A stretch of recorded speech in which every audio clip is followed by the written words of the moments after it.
Yeah, thank God for another day. I say any day above ground's a good day. You know, wake up breathing, something to be happy about. I happen to have my daughter Gracie here with me, and never thought I would have a child. Well, my mom told me I would. This happened to me when I was 18. And, I went through almost a year of hospitalization and rehab. It was getting kind of dark, not being able to do anything that I used to do. I could bench press a few hundred pounds, and I'm 6'2", fullback, and I'm a wrestler, and mountain climbing. I love the outdoors, still do.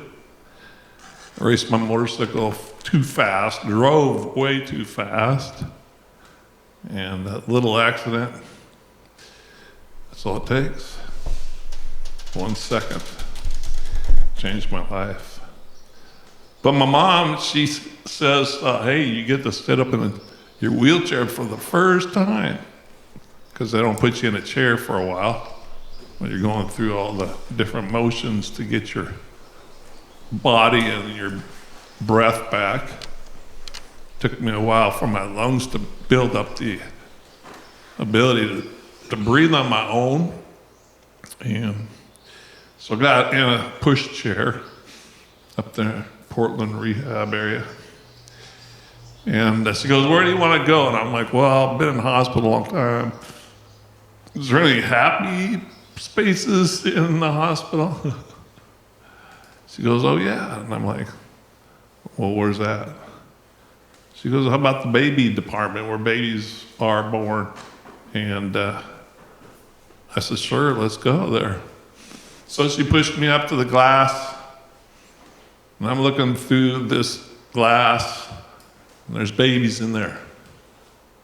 And it was boys and girls in there. I could tell because it was pink and blue. Whoever came up with that. Anyways, pink and blue blankies.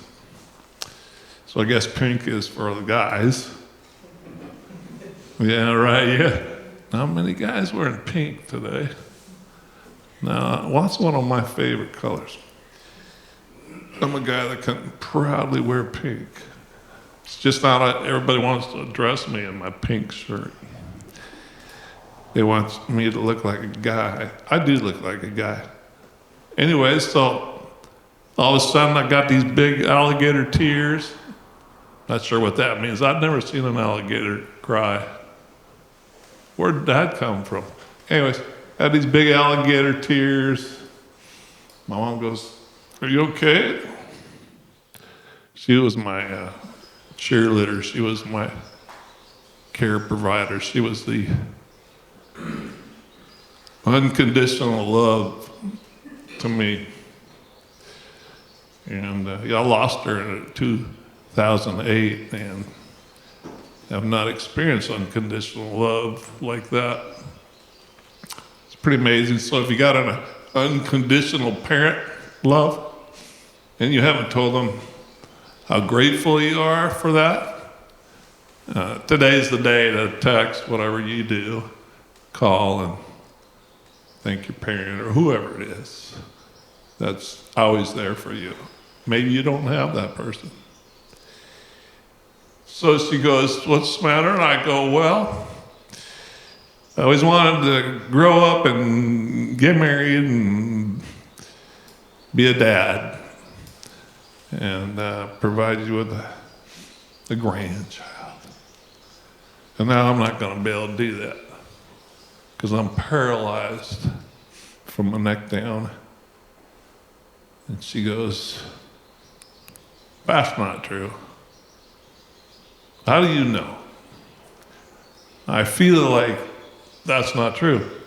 As a matter of fact, I'm gonna swear by whatever that I know you will have a child. someday. Don't ever give up that hope. She was my never give up mom. And boy, that sure helps when you're overcoming a challenge, is to have mother, father, whatever, people in your life that tell you you don't have to settle for this. Well, how do you tell somebody you don't have to settle with that disability? Well, I tell it like this, I am paralyzed from my neck down. Cannot move and I can't feel. So what's your excuse? And most people will say, paralyzed from the neck up. Think about it. Think about all the people you know with so much potential. They got all their body. Their machine is good. I had a machine. And when your brain and your hopes and your inspiration and soul is connected to that machine, you can do anything, really. Sky's the limit, what a human can do with their machine. But what about somebody who doesn't have their machine? Well, now it's been, over 40 years that I have not had my machine. But that moment that I realized that I might have to start using my brain. In high school, I was all bronze and know what? Brain. That's what they said. And I knew I could go to school, but I didn't like school. I got a 2.0, just enough to stay in sports. You know what a 2.0 is? It's pretty not, it's not good. But it'll get you by. How many kids are like that? Sure, maybe some of you were too. So I'm going through life with a 2.0, and all of a sudden, I decided I'd kick it up a notch because I'm not paralyzed from my neck up. If I believe, I think I could do it. I became like that little train. I think I can. Nobody's heard that. You guys don't know much. It's all right. Or you just like, do we laugh at all because he's disabled? Well, that's what I was thinking when I was looking at you guys. So, here we are. We all got a disability somewhere, somehow. What's your emotional wheelchair look like? Your psychological?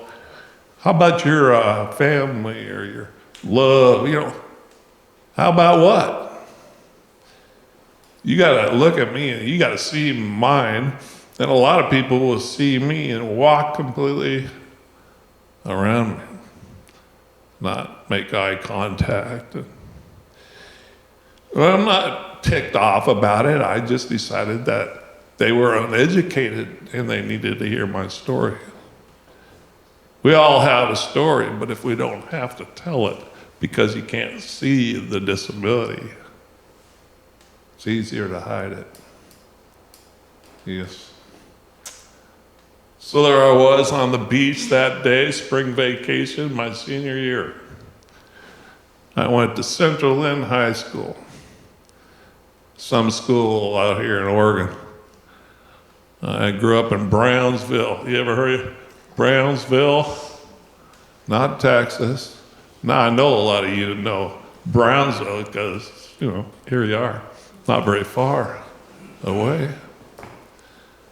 I say that some places are like, oh, is that like Brownsville, Texas? There's a lot of technology in Brownsville, Texas, by the way, now. There's somebody over there who guesses. Who's over there in Brownsville, Texas area? Elon Musk? Nobody knows about him. Well, that's funny, Trump does. And there I was.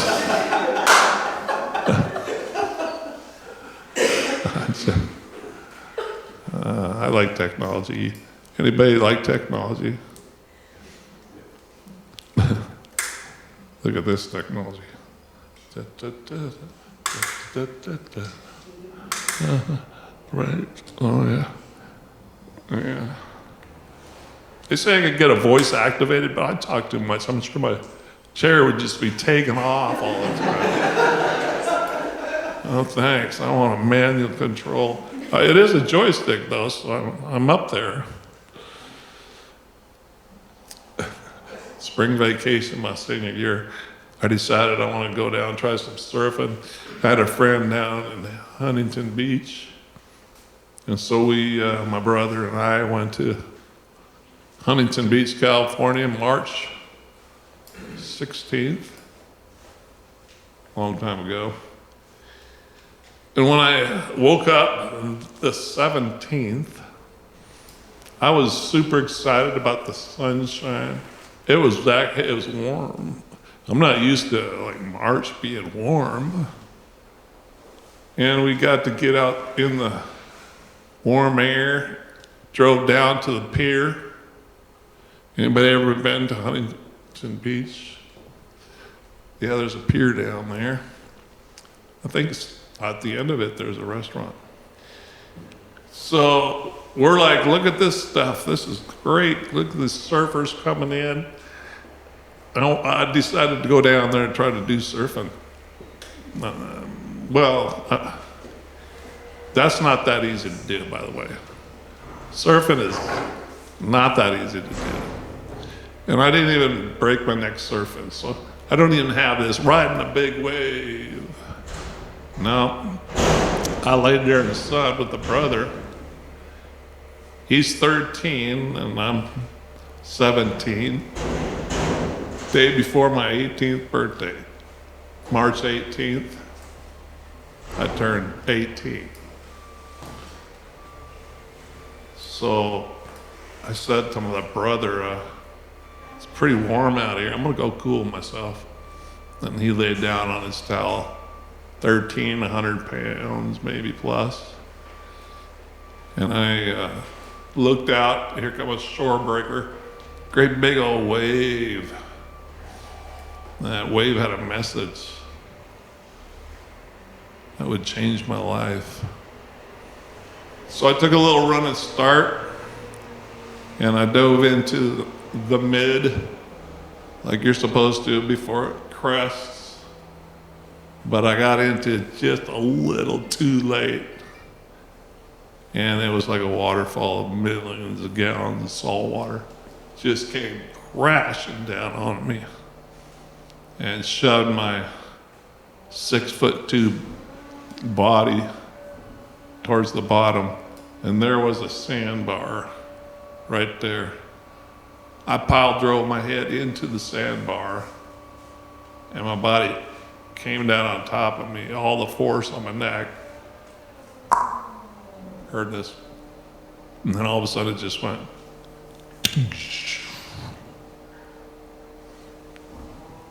Spinal cord was cut. The power was off. I've got 2 minutes of air in my lungs. It's not looking good. I thought, well, maybe I pinched a nerve. I'd done that in wrestling. Just give it a minute. I'm waiting, rolling out to sea. No one saw me. And I remember thinking 3 things. You left your mom standing on the sidewalk when you left. You were all ticked off with your attitude because they made you take your brother. And you thought it was going to wreck your whole spring vacation. You didn't give your mom a hug goodbye. Now you're going to die. Number 2, I was sitting on that beach moments before talking to the brother that I didn't need. He was 13, you know, he's not cool. And I felt there in that moment on the beach after riding together for all those miles, I felt this feeling of love towards my brother. And I felt something kind of nudge me to say, tell him you love him. My dad didn't tell me he loved me that much. How do you tell a dude you love him? I don't. So that mega moment was gone, and now I'm floating thinking, he didn't even say you love your brother. Then the last thing was, you did nothing good with your life. You served yourself. You hurt people. You're bullish sometimes. I didn't sit. I stood in the mirror for hours, pumping weights, watching my muscles get big, looking at myself. And now those muscles weren't there to help me. And I'm going to drown. So I started hyperventilating with just a little bit of oxygen left. And I said, God, please forgive me. And I breathed in, going unconscious. Because you can hold your breath for a while, but if you go unconscious, you're going to automatically breathe. I would have sucked up all that salt water in my lungs. My lungs are paralyzed, so I can't cough. I still can't cough, but when I breathed in, going out, my brother had somehow found me within that 2 minutes. He was laying on the beach, and he said something shook him to look, to sit up. And he thought, something's wrong with Ron. He was never there for me. I always told him, I won't need you, dude, but I'll be there for you because I'm the big brother. Anyways, he shoved my head out of the water the same second I breathed in. He went back under because I was 200 pounds and dead weight is heavy. Well, I'm not going to go into it any more than that, besides that's what happened to me. Along the whole book of stories in between, fast forwarding into being sent home because insurance wasn't going to cover any more rehab. And I'm like, you can't send me home, I can't move my hands. I gotta feed myself, come on. Be like a baby. And my mind started to play tricks with me, and I went down. I've recognized in my life when I look down, I see this machine shut off, and it brings me down. But if I look up, I see people, I see life, I see babies, I see flowers. I love flowers. I got roses. I live on 14 acres and got cows.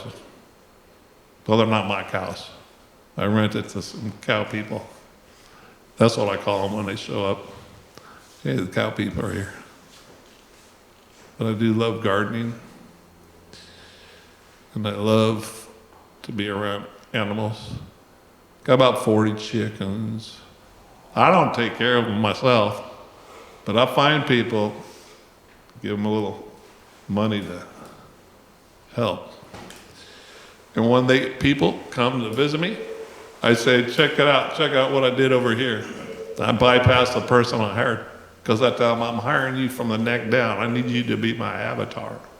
So you just do with your arms what I'm thinking, okay? There's only a few people in the world that'll do that. My daughter can attest to that. I got a girl named Jessica who's been working for me for 6 years. doing all my yard work and flowers and you name it. I do the dream, even though I don't do the dream. I dream the dream because I love to have vision. And I know I can get it done. Because what? Teamwork makes the dream work. That's kind of a true deal. So, I'm sitting there long before all this came about in my life with my mom, dad in the house, and we're going, how are we going to pull this off? Our son is paralyzed from the neck down. Man, I just basically said, well, there's not anything I can do. And my mom's like, why don't you learn to paint? I'm like, what? What do you mean paint? You want me to paint the house? Or what? Yeah, just in case you didn't know, Mom paralyzed. Smart mouth. Why don't you paint with your teeth? With my teeth? She goes, yeah, I just read this book about Johnny Erickson. Johnny Erickson Tata. She's paralyzed also, similar way. She's a mouth painter. I said, well, I'm a football player. She goes, well, maybe you won't be doing that for a while. But in the meantime, maybe you should use your big mouth and try to paint. I said, that's Johnny and I'm Ronnie and I'm not going to paint. Why would I paint? She says, I'll tell you what. I'm not going to feed you your dinner till you try. Oh, that's discrimination. That's abuse. That's abuse. Anyways, I decided, okay, I'll just show you I can't do it. So she put a canvas up and paint and put a brush in my teeth and I stuck it in the paint and slapped it on the canvas and just messing with her. I'm like, hey, it's a, what do you call it, Picasso, look at that. Yeah. She goes, well, it's obviously you can move that paintbrush by yourself and you could create something by yourself without the help of anybody else. This is a wise woman, I'll tell you what. Plus she took care of me 24 hours a day, that's a lot of work. So I decided, well, since I can paint with my mouth, maybe I can write with my mouth. So I learned to write with my mouth. And then I said, maybe I could go to college. So Lynn Benton I started. Anybody know Lynn Benton Community College? Yeah. I just thought of something. Now my nephew, which I love, and he worked for me a lot, he's preaching over there called United and started a little church by himself and his wife and family, 20 people in a barn. And Easter Sunday over there at the old Lynn Benton I started, there was over 400 people that showed up to hear the good news. That's pretty cool. So years later, I showed up for my graduation. I was graduating from San Diego State with a master's in social work. I did do it all with my teeth. Well, and my big mouth. I learned how to be a salesman for myself, selling me. And I showed up for the graduation. I'm like the only one that did this, I think.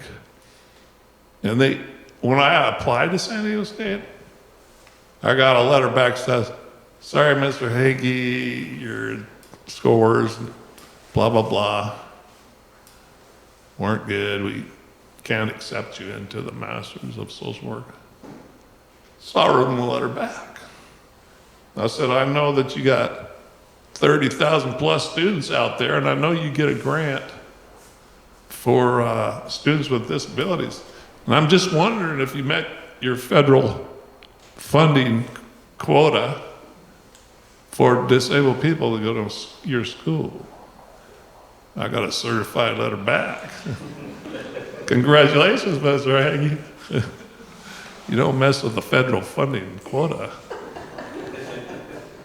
So that's how I got it.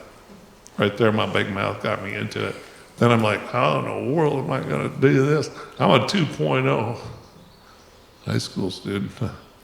So at the graduation rehearsal, they got me on the ground, and there's a stage. It's outside, beautiful. And there's going to be quite a few people graduating. And they said, well, Mr. Heagy,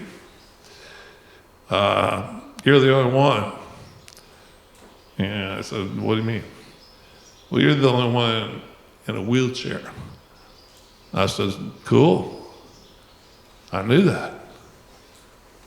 They're like, well, you gonna be okay graduating down here in the grass? I said, where's my brothers and sisters gonna be? All my college, colleagues. Well, they're gonna be coming up on stage, and the old dean's gonna hand them their diploma, and then he come down and take care of you. I said, if you build it, I will graduate. He was stunned.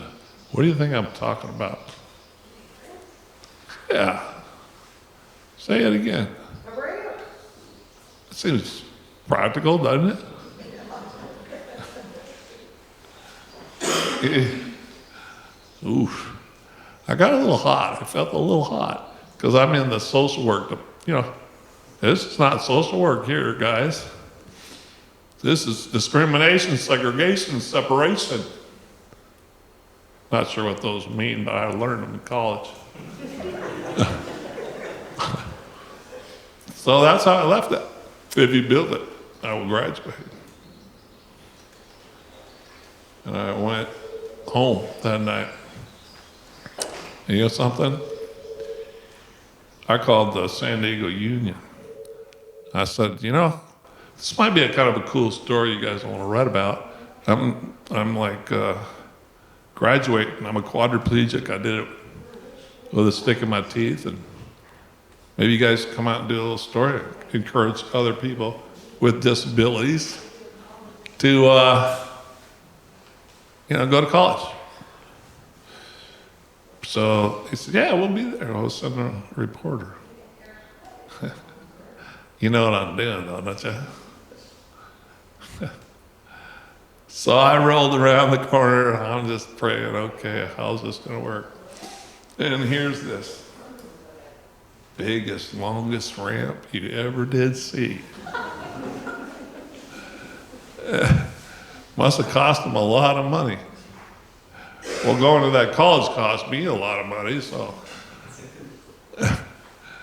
Oh, wow.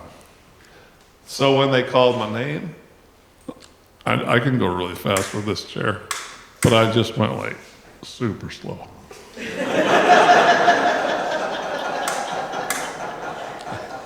I wanted them to get all of their money worth out of it. I go up there and I turn, I go rolling towards the dean. I already know what he's going to do. What do you think he's going to do? Yeah. He's going to hand me my diploma. So when he did that, sure enough, there's 5,000 people out there. I'm like, oh yeah, I'm paralyzed from the neck down. But you can put it in my teeth. He didn't have a clue what to do.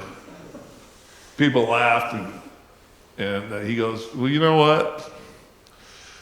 Why don't you say something to the people who are here? Because your story is really intimidating. And I said, well, that's not my goal. And I'm not going to, what am I going to say to all these people? That is not what I became. I'm a counselor, one-on-one person. I don't do the crowd speaking. Something changed because here I am. And I just told him, I said, you know something? I thought, whoa, I don't know if I could pull this off when I started at this college. And I knew that I could if I got in. And it was hard to get in based on my limitations, my disability.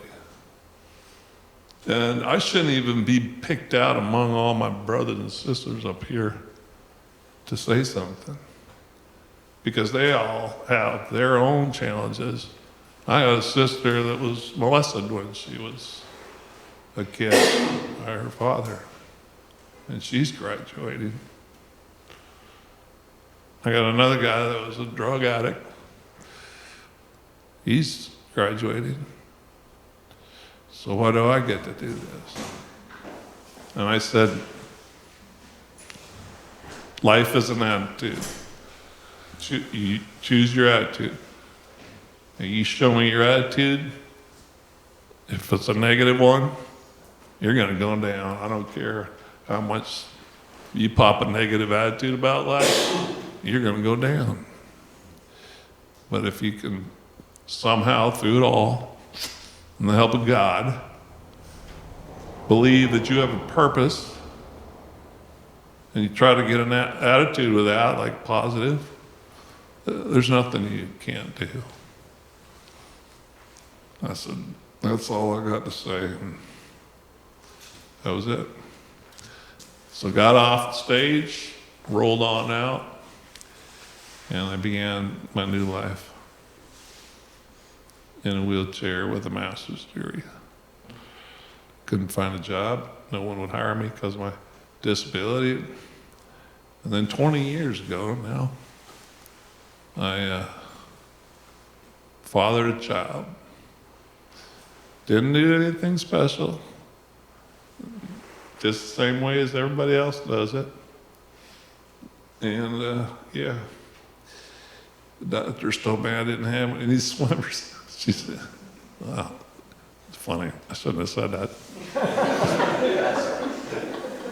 We're all family here. Because I forget. PG-13, so we're fine. Does she have anything big to knock me out with back there?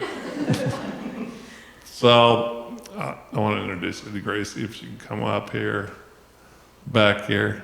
Did she leave? No, she's right here. This is Gracie. I do have 2 daughters. Ronnie, my oldest daughter, she, her mother and I adopted her from a 15-year-old local girl, and she's wonderful. And so it's kind of hard to not introduce both my daughters with this little story, but so here's my swimmer.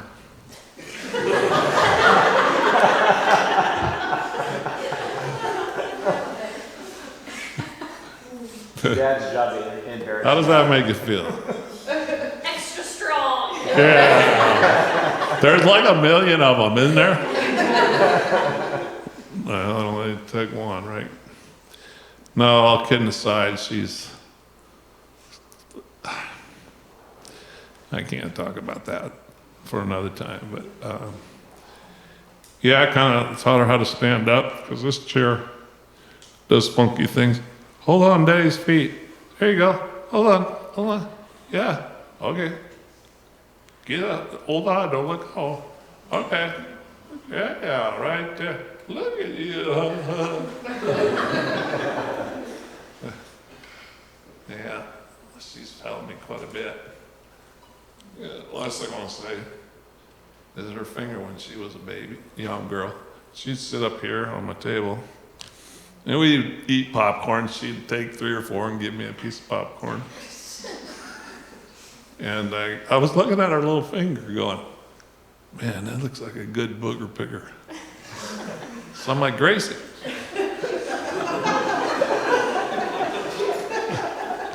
I don't need to tell the rest of that.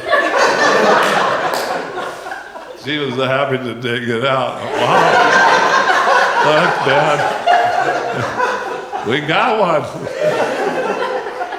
So we're going to be over here. I have a million stories to tell, but for time's sake, but you know, I didn't know about this program that's being introduced here. And my dad was telling me about these crazy drones flying around. I'm like, I didn't know they had drones to spray the fields. I thought, what a concept, you know? Because I don't have to run over the grass and get stuck out there in the mud. And I had no idea I was going to show up today, because that was like last week I heard about that. And I'm like, oh, geez, I would have never found this place. So that's cool technology right there. I need a new wheelchair. There's cooler technology, not much. But these things, $40,000. This chair. And if you don't have insurance, you're not going to get a chair like this. So, throughout my life, I've realized that accessible things need to be affordable somehow, right? Because it is not fair if somebody has to sit in a chair and go nowhere if there's a chair available. So life's an attitude. Never give up. And yeah, I'm done.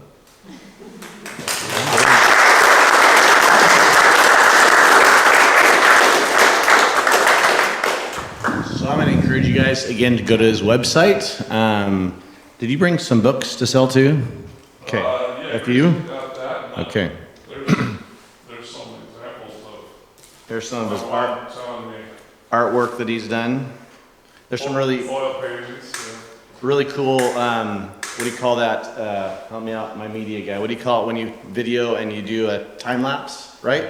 Some really cool time lapse where you actually can watch him do this from start to finish in about 2 minutes. Probably took you 2 minutes, right, Ron? You do these really fast, right? This is my office. How long does it take you to do a painting, Ron, approximately? So that's like, I told my breath, about 200 hours. 2 hours. Yeah. Yeah. And you, But you know, it's very therapeutic. yeah. And you sell the prints on your website? Or how do you? Yeah, I do, or you know, you can just email me at Heagy office. Okay. Gmail. Excellent. Well, again, thank you, Ron. We greatly appreciate it.